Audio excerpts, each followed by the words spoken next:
Rotnowski, as usual, coming to you from the world-famous Parkway Diner in Stamford, Connecticut on this Monday, November 25th, the year of our Lord 2024, sponsored by the Greenwich Stamford Tea Party Patriots, wherever they went.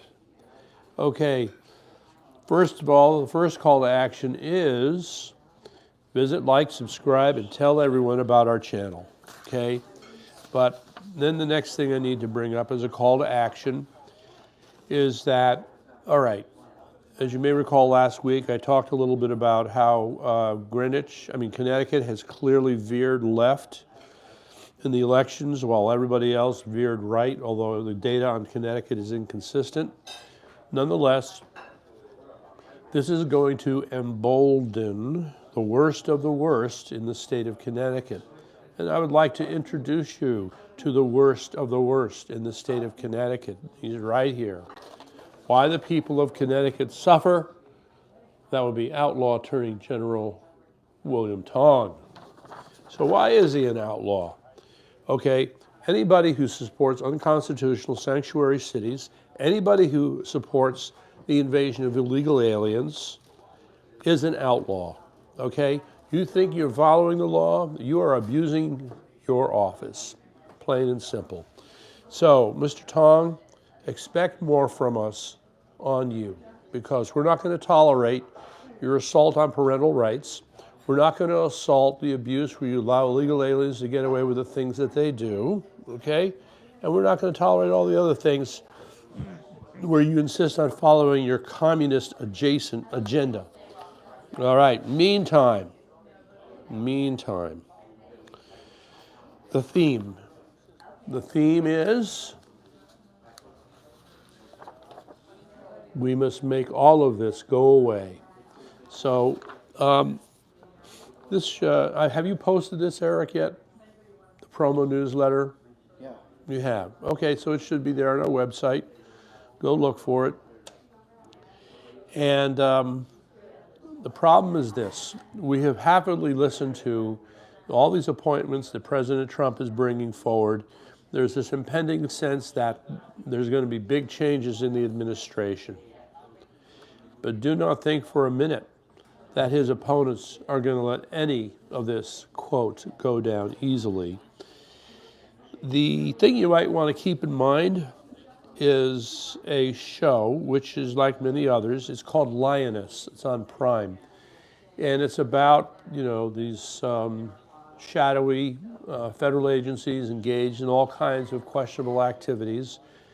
And this particular scene, you have representatives of these two agencies sitting in the room with the president, and they're at each other's throats because an operation went sideways.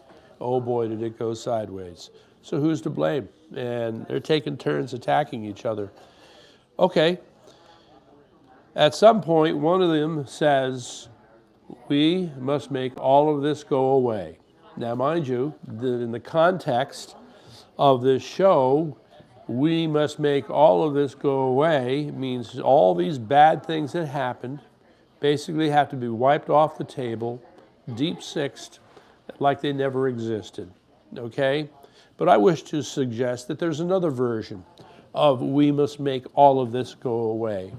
That's the one where the deep state gets to sit there and they can see what's coming. And it's bad, and it's going to mess things up at least as bad as a bad operation in their eyes. So once again, as they're staring at Trump, they're going to be saying, we must make all of this go away. Yeah. All right, so there are a couple of points I just wanted to make about this. First of all, I included an article from General Flynn, and he lists 5 things the deep state could do if they wanted to. Just rattle them off: assassination, conventional resistance, violent resistance, provoking war, and a false flag war. Okay, that's kind of the worldview of General Flynn, and those are all entirely possible. So the question is, given these options, can they do it, and will they do it? Well, here's what I'd like to suggest. In 2016, they were in a much better position to carry these out than they are today. Doesn't mean they can't do it, but the consequences have to be weighed much more carefully this time than last time. So my argument is that much of the protection the deep state has had could be disappearing. Nonetheless, you have some very determined individuals who do everything they can to fight back under any circumstance. So I want to suggest something that nobody's talked about. It's called the the deep state dead man switch. Now, if you're familiar with this term, dead man switch, okay. If you're not, any prominent politician who has enemies must make sure that to guard their own interests and make sure that they're not, shall we say, removed prematurely, have to have a plan of action such that if something bad happens to them, somebody will get a package, somebody will get a message, a coded message, and that will be the note to activate the dead man's switch. Okay, if this concept has been around for politicians, why is this concept around for the deep state? Well, I submit that it is. We just haven't talked about it, that's all. Okay, so it's going to be a function of the conditions under which they operate, that they can get away with this, all right? I'm saying that it's still possible. We need to talk about it. General Flynn needs to consider it. See, one of my points here is that he has his list, but then there are other more creative approaches that General Flynn did not mention. And all of these would come under the heading of a dead man's switch. All right, I'll have more on this next week. We got to move on to the other items, okay? Just as I said to a friend of mine, I'm not so sanguine about this. Okay, meantime, all right, yes, ladies and gentlemen, it's true. The fraud of the 2020 election will be televised. That is correct, it will be televised. And as a prelude to that, I need to introduce two people. Now, there are a number of individuals in various ways who have continued in spite of setbacks and failures to battle away at the fraud of 2020. They are Leah Hoops and Greg Stenstrom. So I have put up, it's Patriot.online, okay? And they have a book called Parallel Election, which goes through this, and there's an accompanying documentary. So I think they go through a lot, but there's a lot more to cover. There's a tremendous amount of material. Any of you out there who have followed this over the last 4 years know that there's a ton of stuff, from statistical analysis to detailed looks at certain machines that have been attacked. The analysis of and then these special events that happened, the affidavits that were submitted in Georgia, all the people who witnessed irregularities there, the list just goes on. At some point, all of this has to be compiled into one grand storyline. And I think that we're going to find that Leah Hoops and Greg Stenstrom are going to have a big hand in this. So check out Patriot.online and donate while you're at it. Meantime, project number 2. Well, we always have to keep an eye on China, right? Now, I found it interesting listening to Sean Hannity today, and he was carrying on about how already, and Gordon Chang came on and said already there are signs that China's kind of backing down and they're going to avoid trying to provoke the United States with the same kind of crap that they were doing under Biden. They've already gone quiet on a number of things. It remains to be seen. Meantime, you have a grander strategy to execute, and China is certainly doing that. So in the news, 37, count them, 37 new deals with Brazil. How do you make 37 deals with somebody? I can't think of anything, but they did it, so it didn't matter. Construction materials, education, agriculture, the buying of land, technical exchange, on and on and on. All these things now that they have agreed to get into bed with Brazil on. Okay, but the article, by the way, does remind us that through the Belt and Road Initiative, which has been the vehicle for this, China has a history of screwing countries when they make these loans with certain kinds of strings attached. There's no reason to think the same won't be done to Brazil. Now, I want to point out to you that if you're not aware of the economic history of Brazil, it is a boom and bust economy. Now, arguably it's gotten better in the last few years, but the possibility that they could go through it again is entirely there. So, you know, if Brazil hits another economic rough patch, we'll try to be there to, quote, pick up the pieces. Yeah, we'll see. All right, so go check that out. Meantime, all right, so we have this back and forth. I mean, I might as well review it. Bear with me, right? Okay, what's really triggered this around now was the insane decision by whoever in the Biden administration to allow ATACMS missiles to be launched into Russia, okay? Because that, as we well know, is what encouraged Russia to send intermediate range ICBM missiles into Ukraine. All right, let's talk about the story not told. You may or may not have heard the term MIRV, M-I-R-V, multiple independent re-entry vehicles. All right, so here's the problem. In this particular case, and this doesn't necessarily represent the pinnacle of their capabilities, the missile launches, package deployed. The package suddenly becomes 6 packages. And now you have 6 independent re-entry vehicles ready to hit 6 different targets for 1 missile. There's just one problem, ladies and gentlemen. Each of those 6 vehicles have 6 more. 1, 6, and then each one has 6 more for a total of 36. So that 1 missile hits 36 targets, okay? Unleash a few of those, Ukraine and whoever else is on the receiving end has got a problem. At what point do you tell yourself, Biden, you people are so stupid, unbelievable, you didn't understand this. Oh, by the way, I just want to remind you, Russia had the sensibility, the sense, to call up Washington and say, oh, by the way, don't get upset. We're not attacking you. We're just going to let you know that we're going to fire one of these to make our point. All right, I'm going to go back to the thing that I brought up several weeks ago where I was suggesting that it was amazing how Russia was not reacting to the KURSK invasion. And the question was, where's the invisible line? Where is it that you finally have breached the limits and Russia says, that's it, we have to respond? Well, guess what, ladies and gentlemen? We are there.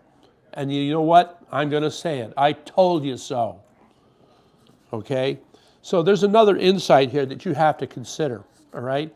You read all these accounts of how they're suffering great troop losses, they're having trouble getting enough, they have Chinese mercenaries, they brought in North Korean troops, all this stuff that is going on, and you're saying, boy, I don't think Russia's going to be able to last much longer. Oh yeah, they have to get tanks out of museums and warehouses and stuff. Wow, they ain't going to last much longer. All right.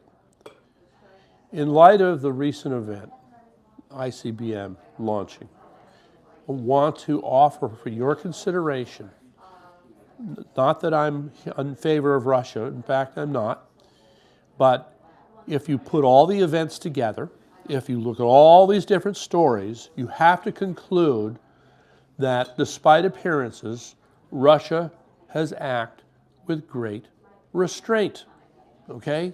There's a lot more that they could unleash, and they could make it ugly, all right? We just saw it with this ICBM missile.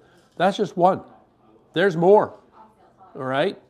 So what other stupid things are you people going to engage in where Russia is sitting there going, this is an existential threat. I have to respond, okay?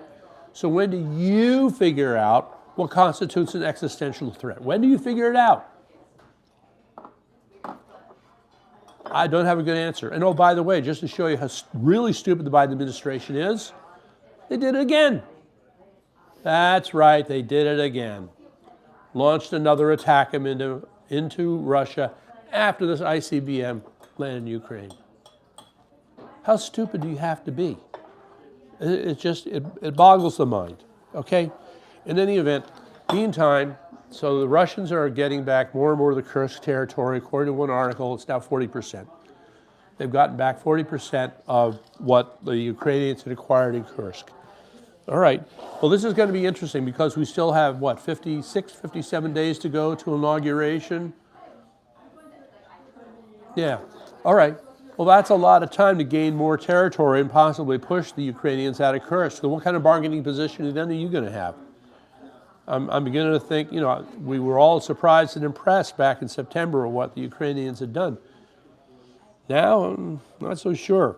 And then the second article I have, it details from one perspective the depth of the losses that Ukrainians have suffered. I mean, how you adjust, anyway, maybe at some point we'll try to do some kind of quantitative analysis based upon different sources. All right, let's move on to the next story. All right, little errata, a little correction here. So Trump, I said Trump demands products from Mexico and Canada be American source, not China. I need to change that to Trump is expected to demand products from Mexico and Canada be American source, not China. Okay, so the article talks about how in Mexico they're already taking preemptive moves to identify American sources for all these components that they want to trade with America. Okay, so look forward to that. That's going to move pretty quickly. I mean, this is another example of what we're calling the Trump effect. Anyway, okay, if I'd had time. So let me paint the picture for you, all right? Excuse me, the title is The Three Disgusting Subhuman Creatures of the U.S. Senate. Those would be Senator, and I use the term loosely, Senator Murkowski, Senator Collins, and Senator Curtis from Utah. And then sitting off in the corner with his adult diapers would be that little guy, Mitch McConnell. Okay, the promise that they are not going to approve of any of Trump's nominations is just, it's unconscionable, and that's putting it nicely. So I welcome bringing every kind of pressure to these people to wake up and realize, no. You're going to approve his choices, okay? He's the incumbent. He's in the executive branch. He knows the team he needs. Who are you to second guess this? And by the way, you might want to look around the room. As many people have pointed out, you're the old guard and you're getting older, okay? The notion that you're going to somehow dictate terms to the next generation as concerns this, somehow I think not.